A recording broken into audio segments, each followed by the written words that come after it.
Всем привет, я Марина и с вами Школа Сакрамел. Все больше популярность набирает миндальная форма ногтей, но для большинства мастеров красиво ее опилить остается большой проблемой, сложнее, чем квадрат. Создавая ошибки на каждом шагу, она уже не выглядит столь безупречной. Смотрите видео до конца, я расскажу, как избежать ошибок и как сделать форму миндаль изящной. Поехали!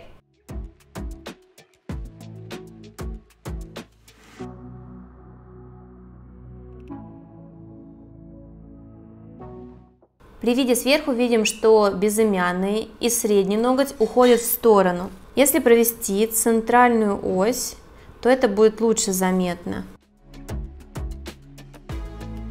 При отрастании видим, что ноготь смотрит вниз, и при опиле нужно это исправить. Нижняя параллель должна быть параллельна центральной оси при виде сбоку. Первая ошибка – оставшаяся база. Многие снимают насадкой лишь цвет, оставляют толстый слой базы.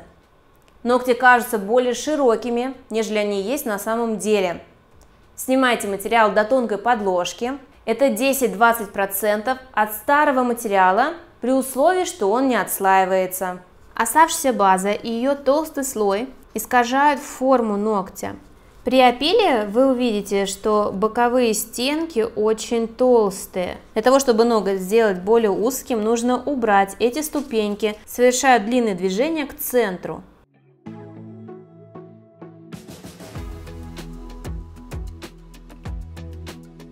Вниз или вверх растущая ногтевая пластина.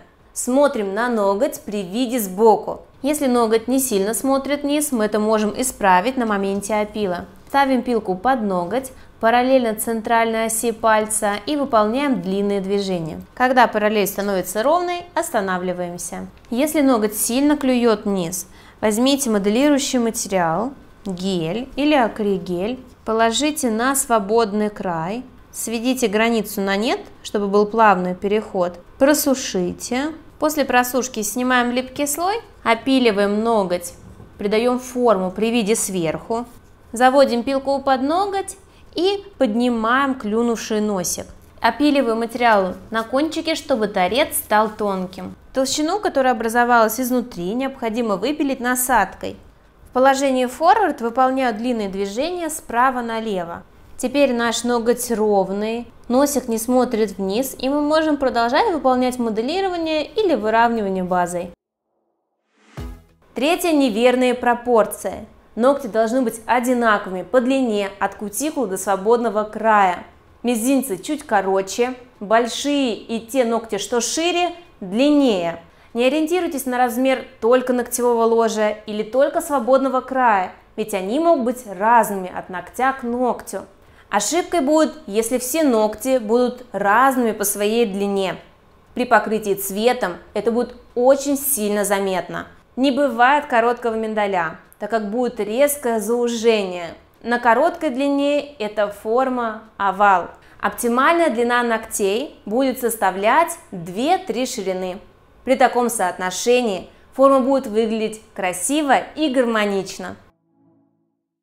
Четвертое – ошибки в опиле.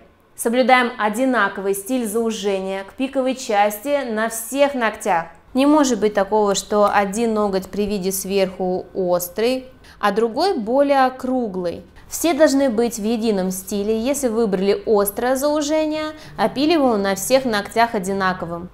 Начинаем заужение на одном уровне. Осматриваем все ногти и находим точку ногтевого роста, которая располагается ниже всех. С нее и будем начинать опил. Оставшиеся ногти мы будем повторять по форме таким же, как и этот, чтобы визуально они смотрелись одинаково.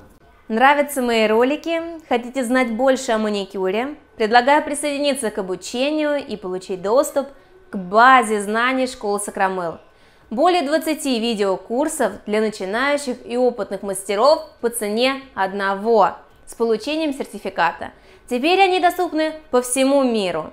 Для подробной информации переходите по ссылке в описании. Пятое – несимметричность. Ногти должны быть опилены симметрично относительно центральной оси пальца. Находим центральную ось, которая проходит через 3 фаланги пальца, через центр кутикулы, находим точку, которую необходимо сводить заужение кончика миндалевидной формы. В большей степени подпиливаем с той стороны, которая несимметрична. С другой только подравниваем. Если ноготь натурально сильно растет в сторону, можете ориентироваться не по первой фаланге, чтобы визуально он не казался растущим в другую сторону, в противоположную, и чтобы он не выглядел слишком кривым, мы можем ориентироваться по второй фаланге, то есть совсем немного исправить направление его роста. Для того, чтобы посмотреть на симметричность, отворачиваем руку клиента от себя, ставим ее на локоть. При необходимости в таком положении можем доработать пилкой. Если все-таки хотите кардинально исправить направление роста, вы можете это сделать при помощи камуфлирующего геля для моделирования. Достраиваем отсутствующую боковую стенку с одной стороны, отправляем на просушку в лампу. Если фаланга совсем уж кривая или сломанная, не стоит пытаться кардинально исправить направление роста ногтя, так как это будет сильно бросаться в глаза. Сделайте таким образом, чтобы смотрелось нейтрально. После просушки материала снимаем липкий слой, находим центральную ось и опиливаем по схеме.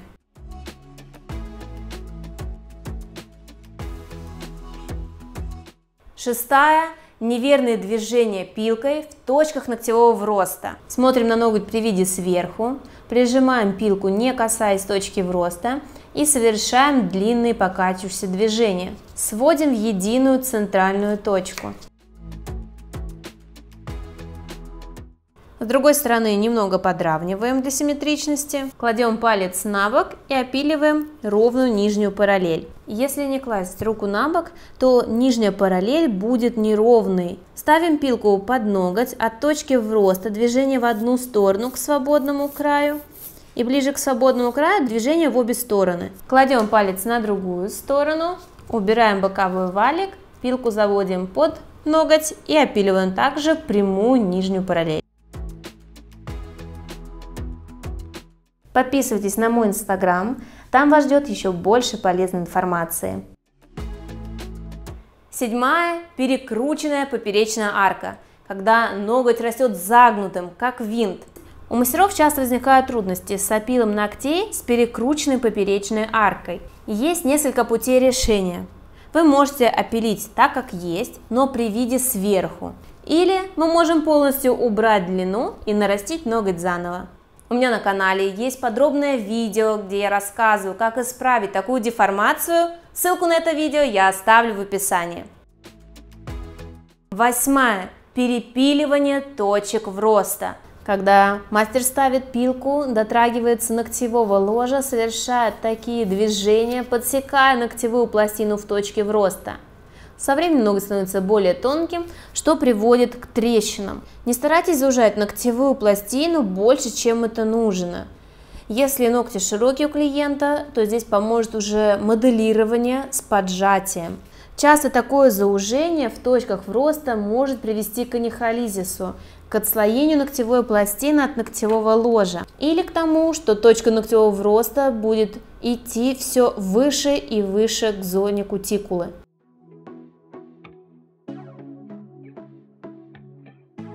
Девятое. Ступеньки в точках вроста. Очень часто можно столкнуться с такой ошибкой. Если пилку не заводить под ноготь и не ставить от точки ногтевого вроста, пилить в статичном положении, то очень часто можно встретиться с таким явлением, как ступенька в точке вроста. От этого также ноготь очень быстро сломается. И десятая ошибка – заужение ногтя при виде сверху. Можно выполнять только если они плоские. Если ногти арочные, то нижняя параллель будет вогнутой. Внимательно за этим следите. Многие мастера не крутят палец клиента, а пилят в статичном положении. Образуются неровности нижней параллели, такая выгнутая линия. Проворачивайте палец, чтобы вам было видно каждую зону, с которой вы работаете.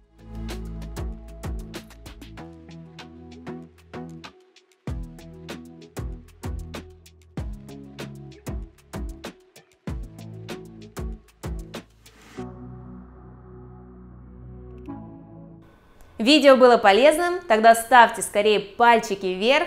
Хотите знать, как опиливать и другие формы ногтей? Тогда смотрите все мои видео по опилу. Подписывайтесь обязательно на канал, Желаю всем успехов. Пока-пока.